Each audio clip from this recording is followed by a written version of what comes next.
El mayor error de Einstein. Episodio primero. Hace mucho tiempo, en una lejana galaxia llamada Vía Láctea, los científicos del pequeño planeta Tierra creyeron haber desvelado el secreto del universo. Su teoría del modelo Big Bang fue aceptada por todos como la verdad absoluta. Pero en los albores del siglo XXI, un reducido grupo de heréticos comenzó a cuestionar las bases de esta teoría.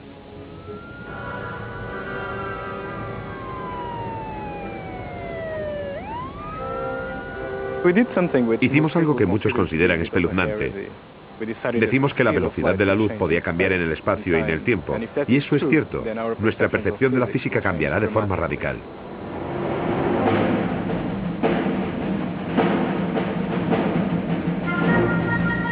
Londres, año 2000 de nuestra era. En los albores de un nuevo siglo, nace una nueva teoría. Amenaza con demoler los cimientos de la física del siglo XX. Sus autores son dos de los cosmólogos más importantes del mundo. Si ellos tienen razón, Einstein estaba equivocado. Todo comenzó cuando Andy Albrecht y João Magueixo se conocieron en una conferencia en América en 1996. Fue una reunión de lo más emocionante. Allí estaban casi todos los más importantes y todos debatían sobre los problemas contemporáneos de la cosmología. Una noche muy tarde, João se acercó a mí. Creo que yo ya me iba a marchar. Y me contó una idea muy interesante. Eso es una tontería. No fue así. No fue así. Pero sí que era tarde. ¿Cómo lo recuerdas tú, João? Vamos a ver. La historia, tal y como yo la recuerdo, por lo menos en la parte en la que estuve presente, fue una conversación entre los tres. Cada uno de nosotros sugirió algo. Recuerdo que yo sugerí la velocidad variante de la luz y se produjo un horrible silencio. Creo que en ese momento tú también pensaste que os estaba tomando el pelo. Sí, es posible, Pero entonces pensaste, oh, habla en serio, no se está riendo. Y entonces partimos de ahí y empezamos a tomárnoslo más en serio.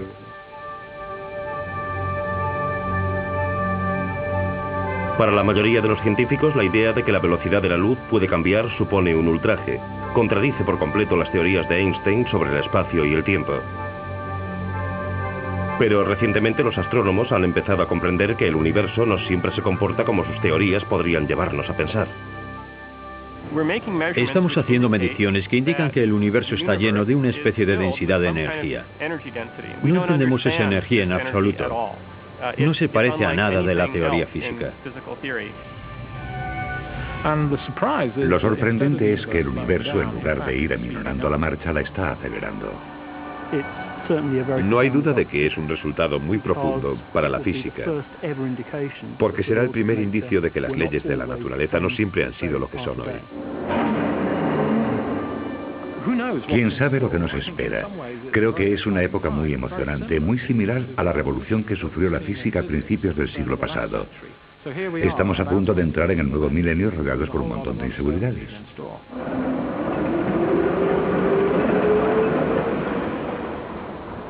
Para comprender lo que está en juego, debemos regresar a dicha revolución científica. Todo comenzó aquí, en Berna, Suiza, en 1905. En los albores del nuevo siglo XX, el complicado mecanismo de la física del siglo XIX comenzaba a mostrar señales de desgaste.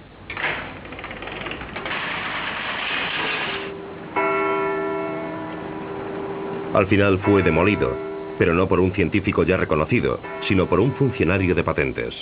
Cuando Einstein comenzó su carrera, aún vivíamos en un universo como el mecanismo de un reloj. El espacio y el tiempo no eran más que un sistema de referencia.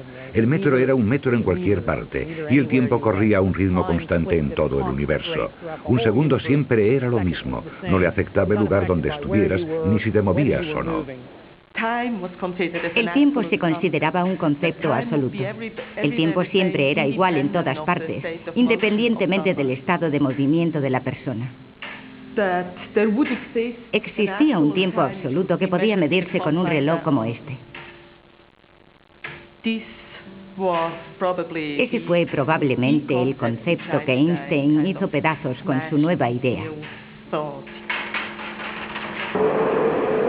La herramienta que Einstein utilizó para destrozar el universo tipo mecanismo de reloj fue la velocidad de la luz.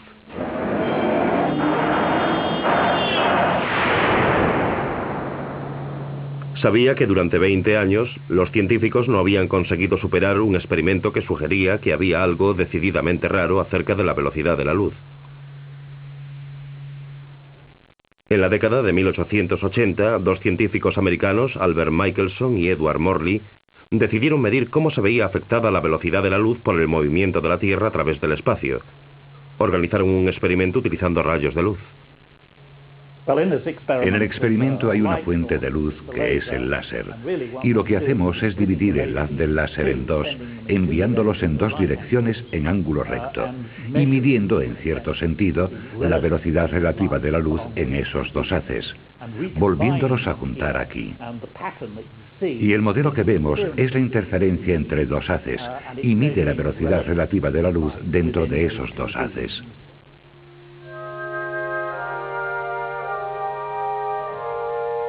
Si el aparato estuviese estático, no habría motivo para esperar una diferencia entre los haces, pero lo cierto es que se mueve a mucha velocidad.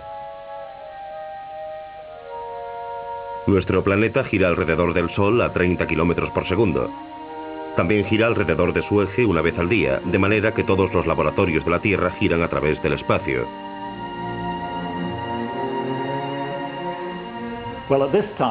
En este momento del día, la Tierra se mueve en esta dirección a través del espacio, dando la vuelta al Sol. Si esperásemos 6 horas, la Tierra habría dado la vuelta y entonces esta dirección sería la dirección de movimiento de la Tierra a través del espacio. Y después de otras 6 horas volvería a ser esta la dirección, pero invertida. Es decir, que sin hacer nada, esperando sentado, la Tierra da vueltas muy suavemente y puedes comprobar la estabilidad de tu aparato. Michelson y Morley supusieron que la velocidad del planeta se sumaría a la velocidad de los haces de luz y de su aparato, por lo que esperaban ver una pulsación regular del modelo cada 6 horas, ya que la velocidad de la Tierra se añadía a la velocidad de la luz en el primer haz y después en el otro. Lo sorprendente fue que sus mediciones mostraron que no ocurría nada. Daba igual cómo lo hicieran o el tiempo que esperasen, incluso todo el año. Seguía sin ocurrir nada. Y eso es lo más bonito del experimento, que si puedes medir la nada con toda precisión, has conseguido algo muy importante. La importancia de este resultado era que demostraba que no se puede sumar ni restar nada a la velocidad de la luz. Esto era una contradicción directa a lo que se suponía que debía ocurrir en el universo tipo mecanismo de reloj. Cuando el espacio y el tiempo están fijos, la velocidad siempre debe sumarse.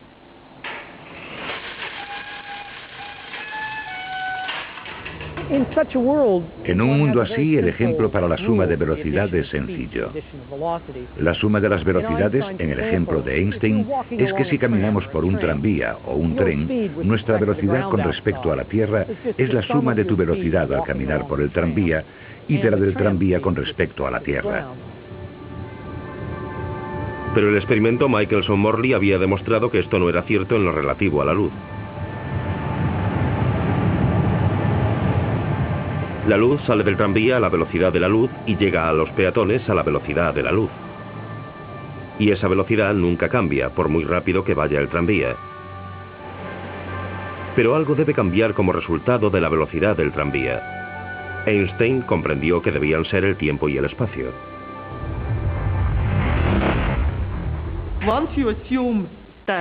Una vez que se asume que la velocidad de la luz es el dato fijo, queda claro que el tiempo y el espacio no son fijos y que, por ejemplo, un reloj que se mueve con respecto a uno va más despacio.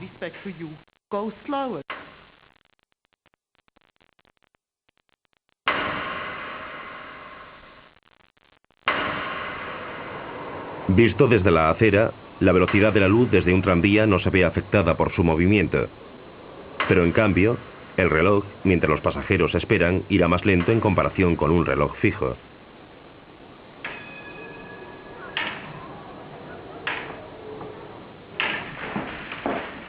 En un pequeño apartamento de 2 habitaciones a pocos metros de la torre del reloj, Einstein escribió su radical teoría de la relatividad.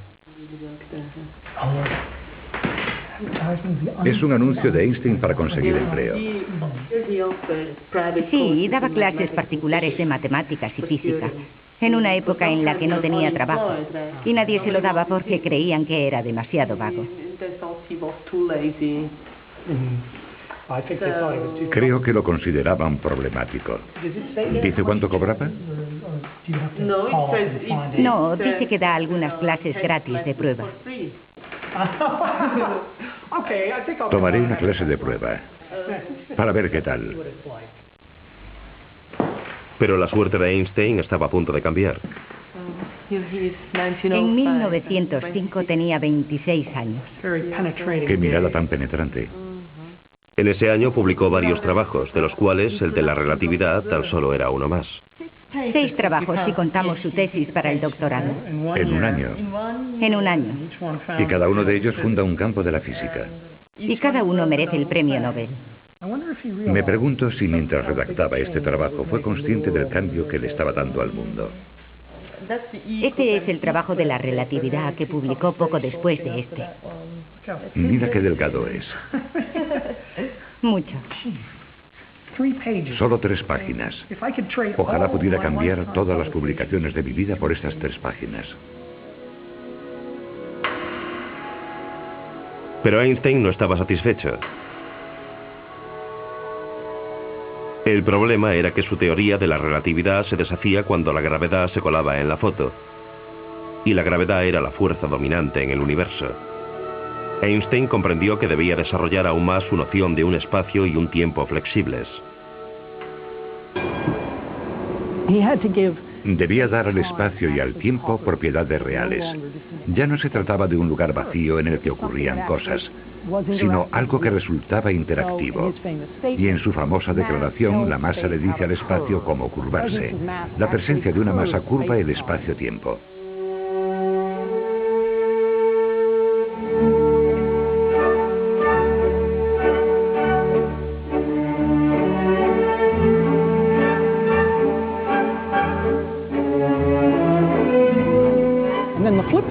Y en la otra cara de la moneda, la siguiente parte de su afirmación es que el espacio le dice a la masa cómo moverse, de manera que una masa que se mueve a través del espacio-tiempo sigue la curvatura inducida por la presencia de una masa.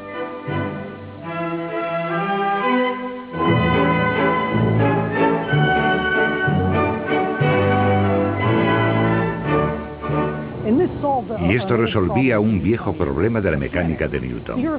La Tierra siente una atracción gravitacional hacia el Sol.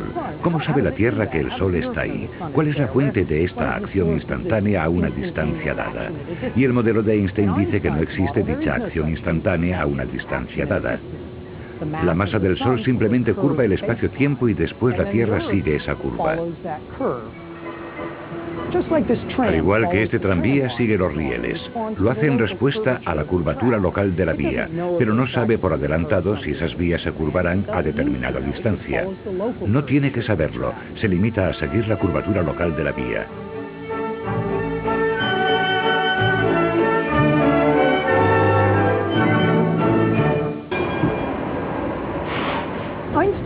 Einstein comprendió que no sería la masa la que causaría la gravedad y que no podía ser solo la masa la que curvase el espacio-tiempo. Toda forma de energía, como el calor o la presión, actúan sobre el campo gravitacional. Está la energía nuclear. Hay diferentes energías y todas pueden hacer que el espacio-tiempo se curve igual, dependiendo de la cantidad total de energía presente. La masa, por tanto, no es nada especial.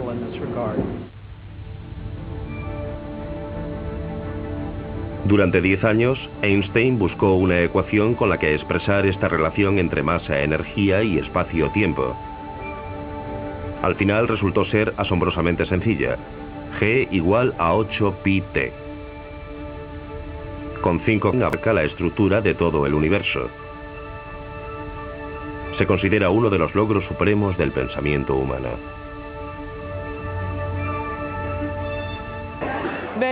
Cuando eres estudiante y lees esta teoría, te parece extremadamente hermosa y sencilla.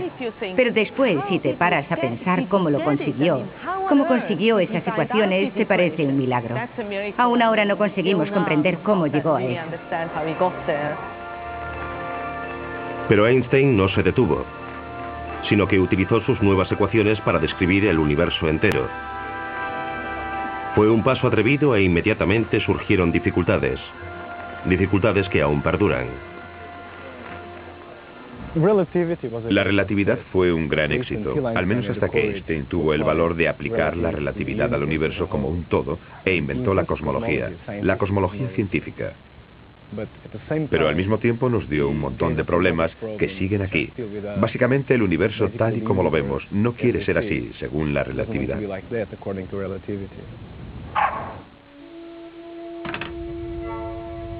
El enfoque de Einstein se basaba en una osada suposición. Él sabía que las estrellas localmente distorsionaban el espacio-tiempo con formas complicadas que serían demasiado difíciles de calcular. Pero creía que si retrocedía lo bastante, toda la materia del universo sería como las moléculas de una nube de gas.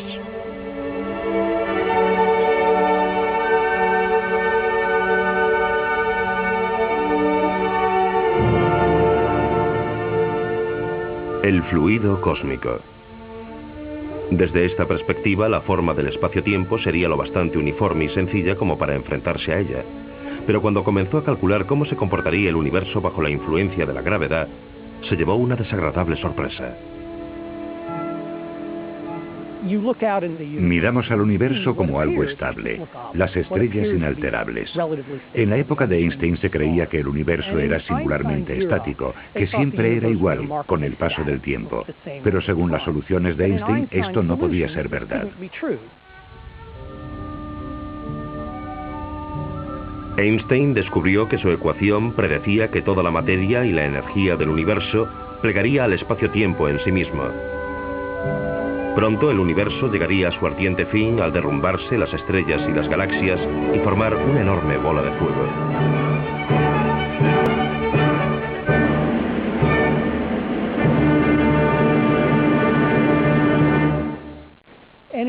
Y para evitarlo, Einstein tuvo que añadir un término que denominó la constante cosmológica.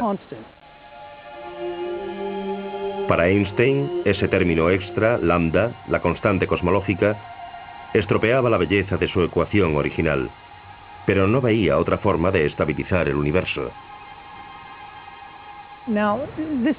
Es una constante que proporciona al espacio-tiempo la propiedad de tender espontáneamente a su expansión. Por lo que añadió esa constante en la cantidad adecuada para que esa propiedad de expandirse del espacio-tiempo equilibrase con exactitud la propiedad de hundirse bajo su propia gravedad de la materia en la galaxia, y así, equilibrando con exactitud dichas propiedades, estabilizar el universo. Claro que no habría funcionado, porque se trata del equilibrio de un lápiz sobre la punta. La más mínima desviación de la cantidad, pequeña o grande, de densidad, habría hecho que el universo se desplomase, por lo que, en mi opinión, no resolvió el problema. El problema de Einstein era que, según su teoría, el universo era intrínsecamente inestable y debería haberse hundido o explotado hace mucho tiempo. Este es un misterio que sigue preocupando a los científicos en la actualidad.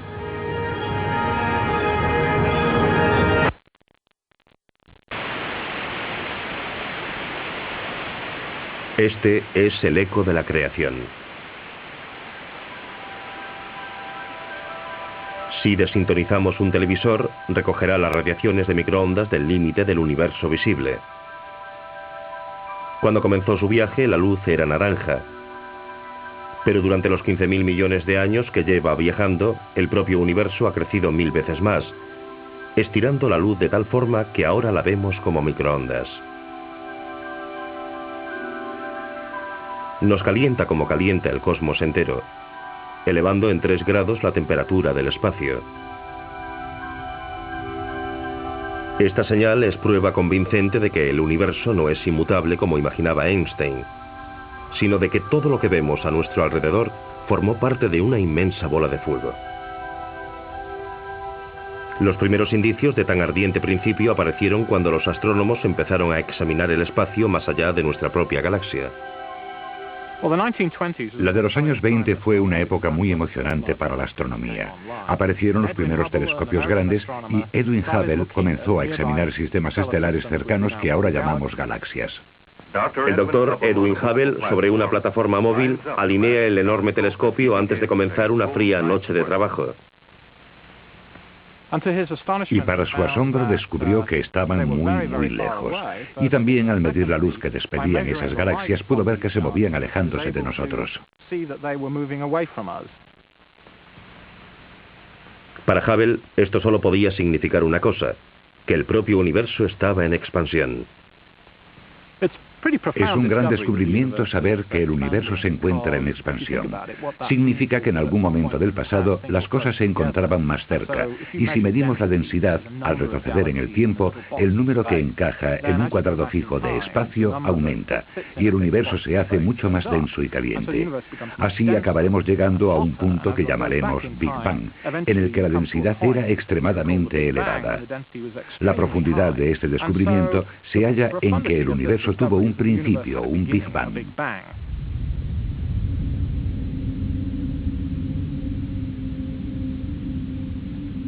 Si Hubble tenía razón y el universo se formó a partir de una explosión cósmica, entonces solo la fuerza de dicha explosión podría bastar para equilibrar la tendencia de la gravedad a hacer que el universo se desplome y muera.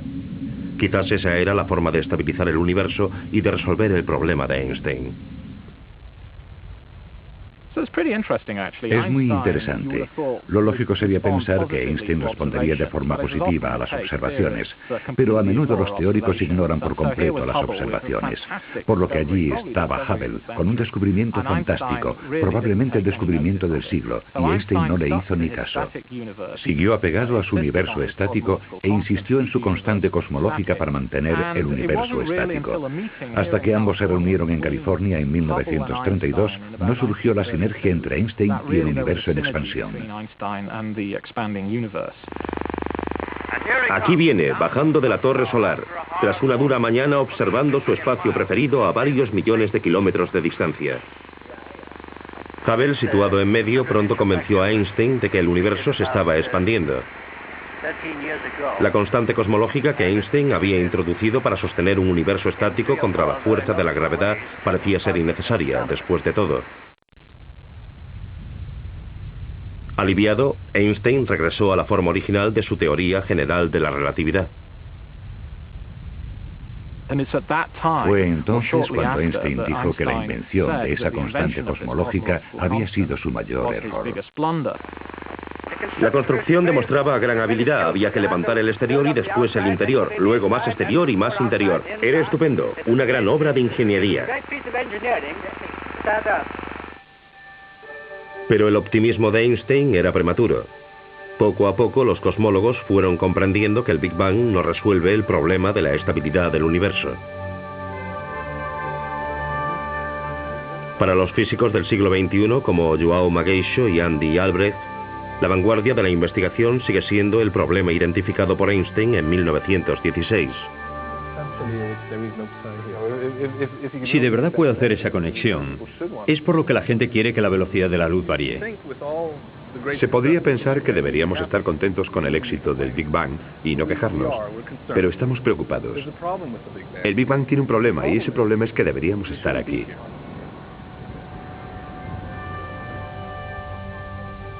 El universo se ha ido expandiendo poco a poco durante 15.000 millones de años. Tiempo de sobra para que las estrellas, los planetas y los cosmólogos evolucionen. El problema es que es casi imposible que del Big Bang salga un universo que se expanda poco a poco. O bien se expande demasiado rápido o se repliega sobre sí mismo. En cualquier caso, el universo no podría durar demasiado. Una buena comparación es lanzar una piedra al aire. La lanzamos hacia arriba y esperamos que caiga después de un tiempo. La lanzamos un poco más fuerte y tarda más en caer, pero acaba cayendo. Si la lanzamos lo bastante fuerte, algo que ningún ser humano puede hacer, pero sí la NASA con una nave espacial, puede abandonar la atracción gravitacional de la Tierra y volar eternamente.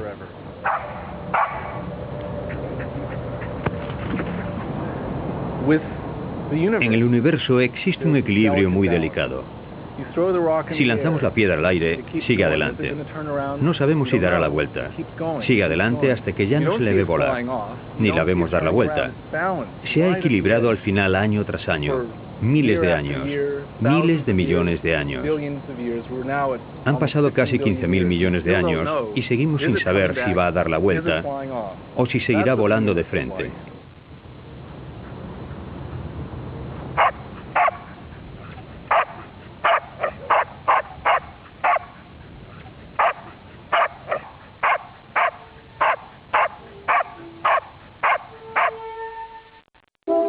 Con la pelota todo depende de la velocidad a la que sea lanzada.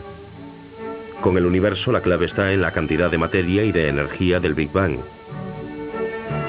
Para producir la expansión poco a poco, la densidad de la energía tiene que ser precisamente la correcta. ¿Cómo comenzamos este universo de una forma tan especial? Debemos tomar un número que describa la densidad de la materia del universo y llevarlo correctamente hasta cientos de decimales, uno tras otro.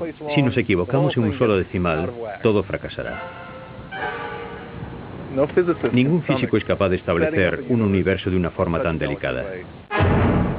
Sin embargo, algo estableció el universo correctamente. Algún misterioso proceso consiguió que la materia y la energía tuvieran la misma densidad en todas partes, manteniendo el cosmos en un equilibrio perfecto.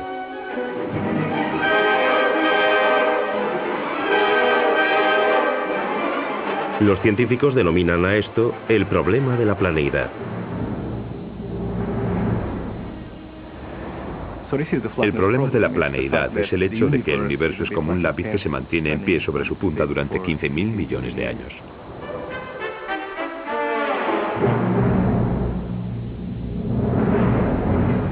Y aún es mucho peor.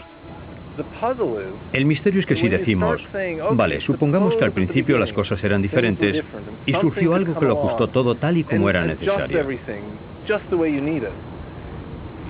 aparece el siguiente problema. Nada puede viajar más rápido que la luz.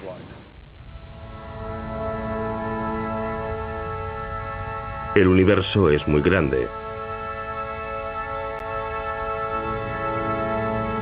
Más grande de lo que podemos imaginar y de lo que podemos ver.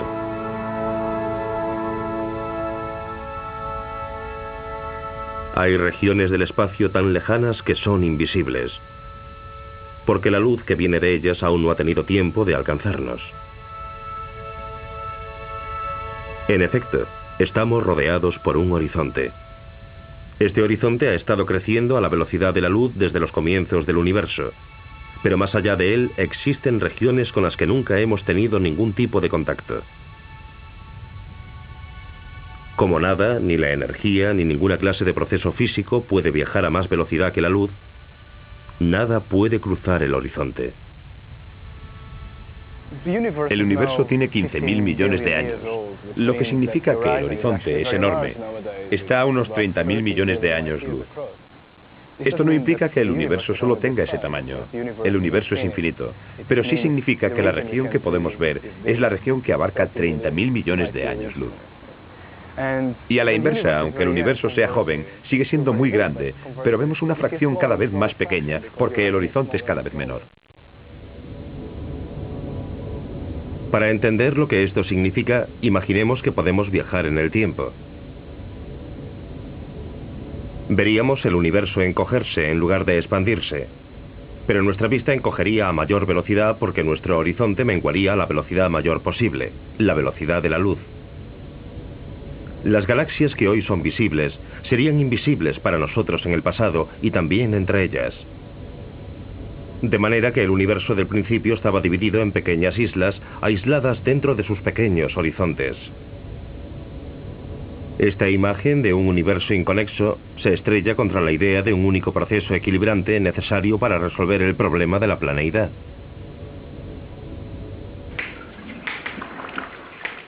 Los cosmólogos estaban confusos. La única forma de sortear el problema del horizonte era suponer que toda la región que vemos hoy en día comenzó siendo tan diminuta que podría caber dentro de un único horizonte.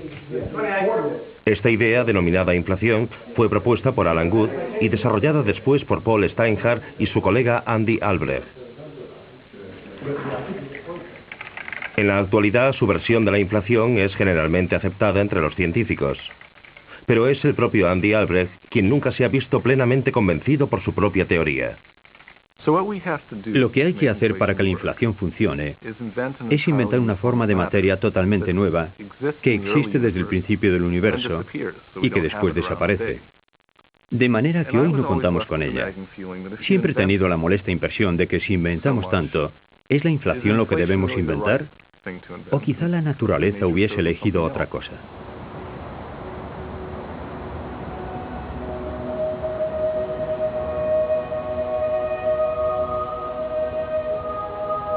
Cuando era un joven investigador en Cambridge, a mediados de la década de los 90, João Magueixo también era escéptico en lo relativo a la inflación. Como la inflación es lo único que tenemos a mano, nos agarramos a ella como a un clavo ardiendo. Esa es mi impresión. Pero hay quien lo necesita y eso está bien. Exagerando un poco, podríamos decir que se pueden resolver todos esos problemas de sintonía utilizando la intervención divina. Y yo creo que la inflación es una forma científica aceptable de invocar la intervención divina. Creo que es demasiado exagerar, pero hay suficientes preguntas sin respuesta sobre las que debemos meditar.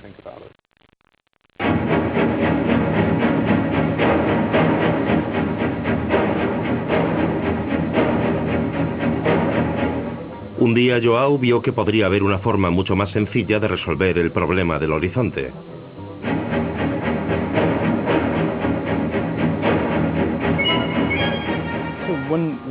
Una mañana de invierno como esta, paseando por estos campos, comprendí que si rompíamos una regla sencilla, aunque sagrada del juego, la constancia de la velocidad de la luz, podríamos resolver el problema del horizonte.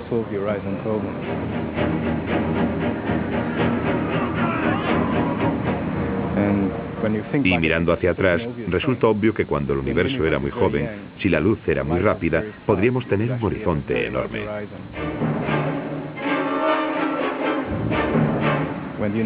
Cuando el universo tenía 1 año de edad, el horizonte sería una rápida luz que cruzaría y que podría ser tan grande como quisiéramos. Haciendo esto, podemos hacer el universo entero. Si la luz del principio fuese mucho más rápida, un único horizonte podría ser lo bastante grande como para englobar todo el universo conocido. Era una idea audaz. Demasiado audaz. Esto ocurrió cuando yo era miembro de esta facultad, pero también estaba en una etapa de mi carrera en la que tenía que buscar empleo. Estaba a punto de acabar mi empleo aquí, por lo que no era momento para desarrollar una idea tan original. Ya era bastante polémico y no debía resultar aún más polémico. Hubo momentos en los que me imaginaba a mí mismo vendiendo el gran tema fuera del St. John's College. Por eso esperé a verme en terreno más seguro.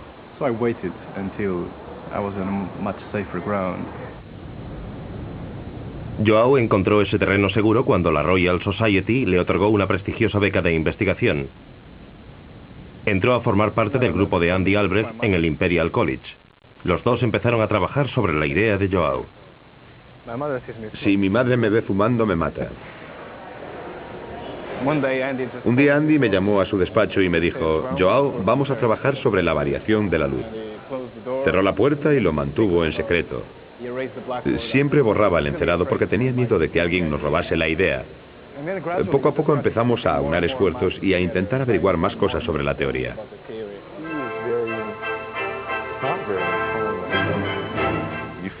Te enfrentas a la frontera, a preguntas desconocidas y las discutes.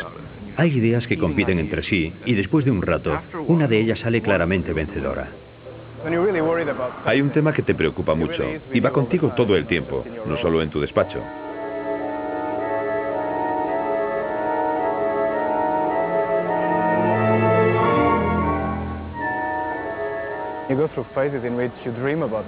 Atraviesas fases en las que sueñas con tus ideas, las consultas con la almohada y te despiertas agotado.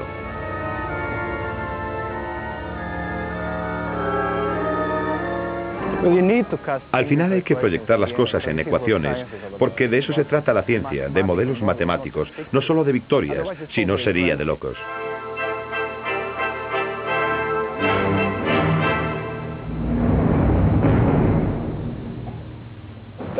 El descubrimiento científico encierra un aspecto único. Es el subidón de adrenalina que sientes cuando llevas meses peleándote con un problema, equivocándote y de repente descubres algo. Es una sensación única. Yo soy adicto a la adrenalina en general. Pero esta es única y creo que por eso los científicos tienen fama de aburridos, porque el intercambio social, por ejemplo, no iguala para nada el placer que puede proporcionar un descubrimiento científico.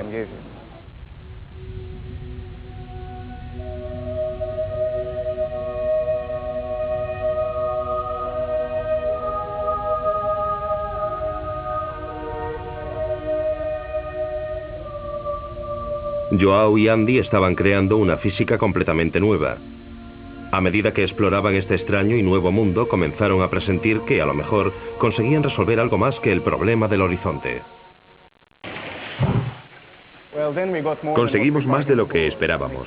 Por eso resultó mucho más gratificante. Descubrimos que también podíamos solucionar el problema de la planeidad. Y todo gracias a que enseguida comprendimos que la conservación de la energía es imposible si la velocidad de la luz varía. Según la física convencional, la energía se conserva. Puede transformarse, pero no puede ni crearse ni destruirse. Este es el principio de conservación de la energía y significa que la cantidad total de energía presente en el universo es fija. De manera que la densidad de energía que el universo necesita debe quedar perfectamente establecida desde el principio. Si cambiamos algo tan fundamental como la velocidad de la luz, que forma parte integral de la física, estamos rompiendo el principio de el universo es diferente en distintos momentos y no conservamos la energía. Pero entonces comprendes que eso es exactamente lo que necesitas para resolver el problema de la planeidad, porque violas la conservación de la energía, empujando al universo a la densidad de energía crítica. Es decir, creas energía si estás por debajo de la densidad de energía crítica y viceversa. Quitas energía si tienes en exceso, si tienes demasiada densidad de energía.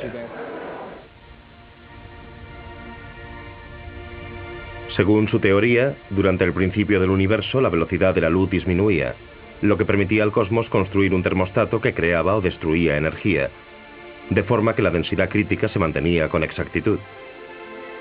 De esta manera el universo permaneció en equilibrio durante miles de millones de años. Intentábamos encontrar una alternativa para la inflación en lo relativo al problema del horizonte. La verdad es que no teníamos esperanzas de resolverlo todo. Fue un regalo para nosotros. Joao y Andy habían empezado intentando resolver el problema del horizonte y tropezaron con una teoría que resolvía el misterio que había perseguido a la cosmología desde tiempos de Einstein. Habían hecho un universo que era intrínsecamente estable, que se había mantenido en equilibrio por medio de la creación o destrucción de la energía. Una teoría que predecía que el universo sería como lo vemos hoy. Sin embargo, aún era solo eso, una teoría. Las pruebas solo podrían salir de las profundidades del espacio-tiempo. Pero lo que los astrónomos descubrieron allí asombró a todo el mundo, porque sugería que la velocidad de la luz también era la clave del mayor misterio de la cosmología. ¿Qué ocurrió antes del Big Bang?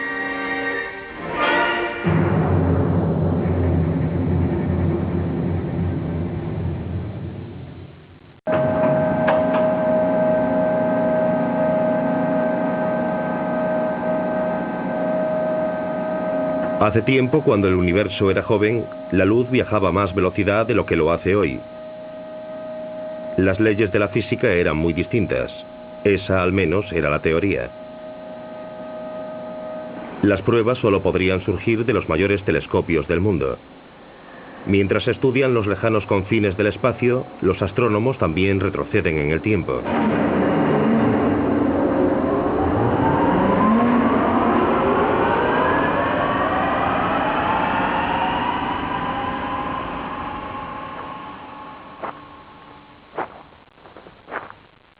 En 1998, el astrónomo británico John Webb comenzó a sentirse interesado en la cuestión de si la constancia fundamental de la naturaleza podría cambiar a medida que el universo evolucionaba. Utilizamos una técnica que nos permite examinar el pasado para medir la física tal y como era hace mucho tiempo. Lo hacemos utilizando quasars. Los quasars son los objetos más que podemos ver. Se cree que son galaxias primitivas en proceso de formación. Pero a John Webb interesan los quasars en sí. Los quasars son, en lo que respecta a este estudio, fuentes de luz muy lejanas que brillan a través del universo y cuyo brillo nos alcanza. Al hacerlo, intersectan nubes de gas a lo largo de la línea de visión y así podemos estudiar la física de esas nubes de gas observando el modo en que la luz es absorbida. Podemos observar nubes de gas relativamente cercanas y podemos observarlas tan lejos como los quasars más lejanos. En términos de retroceso en el tiempo, eso implica casi 10.000 millones de años, o una cifra semejante, que es hace mucho tiempo, de manera que estudiamos la física tal y como era cuando el universo era muy joven. Cuando la luz atraviesa una nube de gases interestelares, colisiona con los electrones y las moléculas de gas. Y esto crea un dibujo de líneas negras en su espectro. John Webb se fijó en que este dibujo se veía distinto en el espectro de las nubes más lejanas. La influencia era asombrosa. O los electrones eran distintos, o la velocidad de la luz era mayor en el pasado lejano.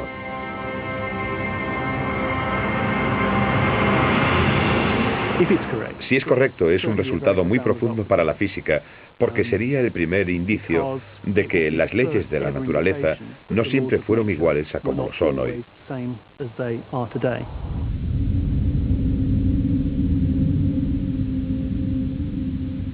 Pero más lejos, en el espacio y el tiempo, un descubrimiento aún más asombroso esperaba a los astrónomos. En la actualidad, la cosmología está repleta de noticias que anuncian el regreso inesperado de una idea descartada hace 70 años. La constante cosmológica de Einstein, lambda.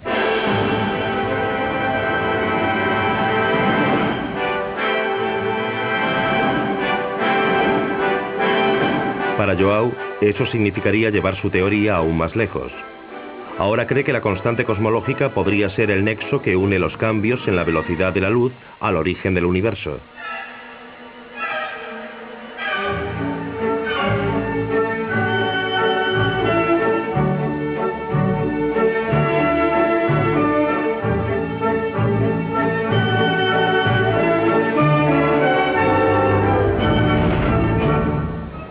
Einstein ya está en nuestro espacio-tiempo con su propia vida, cuando permitió que el espacio-tiempo se curvase para tener su propia dinámica.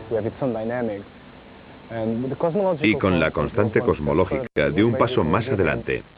Básicamente fue como darle al espacio-tiempo una energía propia, incluso antes de poner la materia en el espacio-tiempo.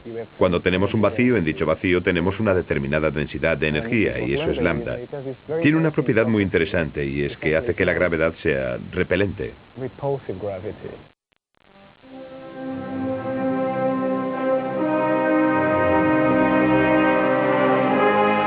Lambda produce una gravedad que repele las cosas en lugar de juntarlas.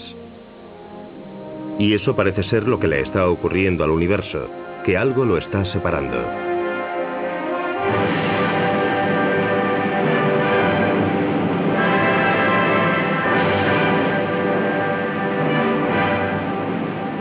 Desde que Hubble convenció a Einstein de que el universo está creciendo, los astrónomos han intentado medir su ritmo de expansión. La diferencia surgió cuando comenzaron a concentrarse en las estrellas que explotaban, denominadas supernovas. Pensaron que les permitirían hacer un mapa de la suave desaceleración del universo. Pero lo que encontraron fue precisamente lo contrario. La cuestión es, ¿va aminorando el universo como sería de esperar? Y la sorpresa es que en lugar de desacelerar, el universo lo que hace es acelerar. Algo está afectando al delicado equilibrio del universo, separando a las galaxias a mayor velocidad. Es una nueva fuerza en el vacío del espacio. La aceleración se desprende de los datos de la supernova y hace surgir la asombrosa cuestión de si debemos resucitar la constante cosmológica de Einstein. Es como si el espacio-tiempo estuviese repleto de energía. Enterrado entre las ecuaciones de esta teoría, João ha encontrado un nexo oculto entre esta energía y la velocidad de la luz. En algún momento hemos visto dos cosas importantes. Una es que la energía de la constante cosmológica también depende de la velocidad de la luz, y en concreto, si la velocidad de la luz desciende, la energía del vacío también desciende. Y la segunda cosa es que esta constante cosmológica por sí misma provoca cambios en la velocidad de la luz. Puede hacer que descienda su valor, por lo que surge una inestabilidad. Según la teoría de Joao, un cambio en el vacío puede producir un descenso de la velocidad de la luz. Pero esto a su vez reduce la cantidad de energía que el vacío puede retener, obligando a la energía a abandonarlo para pasar a la materia y a las radiaciones normales.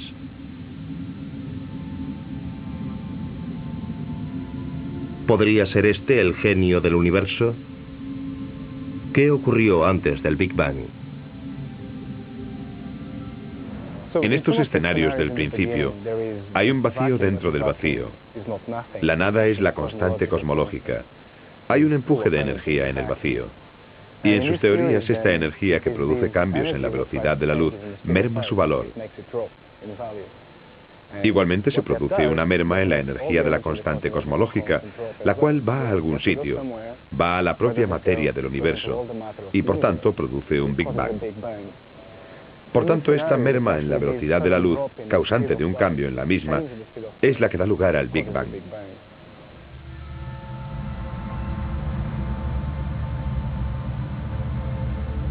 Al principio estaba el vacío. Pero el vacío no era la nada.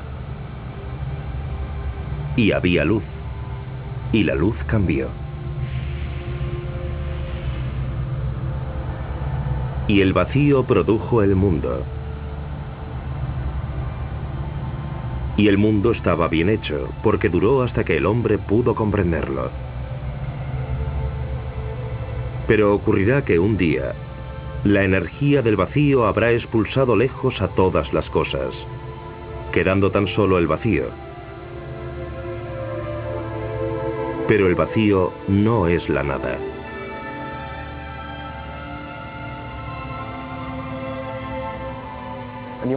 Y podríamos pensar que es el fin del universo, pero claro, según esta teoría, simplemente está creando las condiciones para que vuelva a producirse otro Big Bang. Un descenso repentino de la velocidad de la luz, otra descarga repentina de toda esta energía en otro Big Bang. Es posible que nuestro Big Bang sea solo uno entre muchos aún por venir, y uno entre muchos de los ya ocurridos. Puede que el universo sea una secuencia de Big Bangs. El audaz reto de Joao a la constancia de la velocidad de la luz lo ha llevado a observar el cosmos desde un punto de vista totalmente nuevo, en el cual el universo ya no tiene un principio y un fin, sino que es eterno. Un ciclo interminable de Big Bangs producidos a partir de la vasta reserva de energía del vacío. Al igual que todos los cosmólogos que le precedieron, Joao se ha guiado por la teoría que fue el comienzo de todo. Un buen indicio del genio de Einstein es que incluso cuando se equivocaba, tenía razón. Lo que él consideró su mayor error podría acabar siendo el más importante de sus legados.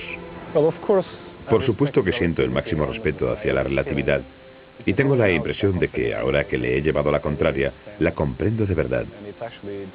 Y precisamente al enfrentarme a ella me muestro más respetuoso hacia ese gran hombre. Mi intención no es intentar contradecir a Einstein, ni nada por el estilo, sino que solo quiero dar un paso más. Al final será la naturaleza la que decidirá si es verdad o no. Y yo trabajo con el fin de encontrar formas de decidir si la teoría es acertada o incorrecta. Una especie de licencia fija que decida sin lugar a dudas si la teoría de la variación en la velocidad de la luz es pura tontería o no.